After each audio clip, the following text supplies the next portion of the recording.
Joj, ljudi, koje je zadovoljstvo voziti se sa sinom. Prešao sam 600 km bez pauze, odmoran sam kao da sam sjedio u kući i gledao tenice. I da ne govorim koliko malo je potrošio, kako ima dobru brzinu, koliko je udoban, ovih 7 godina garancije. Vidiš, ima svojih vrlina, stvarno. Mislim, ima sve vrline.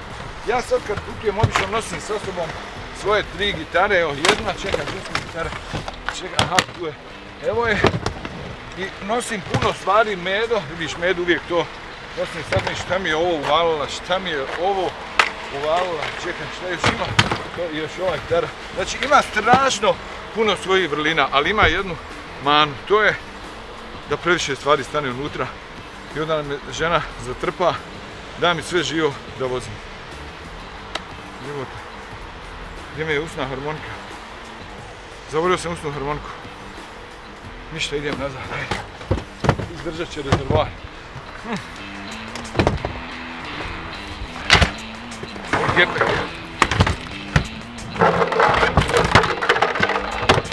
Kia, najviše za vaš novac.